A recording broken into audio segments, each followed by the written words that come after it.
এটা একটু খুলবে? হেডফোনটা খোলো না। বলো। দুটোই খোলো। বলো, আমি শুনছি। কিচ্ছু শুনবে না তুমি। আমি একদিক থেকে বলবো আমি তোমাকে ভালোবাসি, এদিক থেকে ফেড আউট হয়ে যাবে। দুটোই খোলো। আচ্ছা, বলো। আমার শরীর খারাপ। কি হয়েছে? চোখের পাওয়ার কমে গেছে, সারাদিন মাথা ব্যথা করে, ব্লাড প্রেশার লো হয়ে গেছে। তো ডাক্তার দেখাও। দেখিয়েছি। কি বললো? ডক্টর বলেছে বিয়ে করতে। বিয়ে করলে তোমার শরীর ঠিক হয়ে যাবে? হয়তো। বিয়ে করলে তুমি আর চোখে দেখতে পাবে না। তুমি হাসছো? আমার সত্যি শরীর খারাপ। এই যে তুমি আমার সামনে বসে আছো, আমি ক্লিয়ার কিছু দেখতে পাচ্ছি না, ব্লার লাগছে আমার সবকিছু। ভালো তো। তুমি যদি আবছা দেখবে, আমি চোখের সামনে দিয়ে তোমার যা কিছু করে যাবে তুমি দেখতে পাবে না।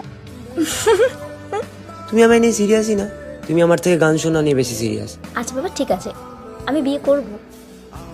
সে তো তুমি এখন বলবেই, এই মুহূর্তে আমাকে সান্ত্বনা দেওয়ার জন্য। আরে বাবা না, আমি বিয়ে করব। এখন গান শুনি।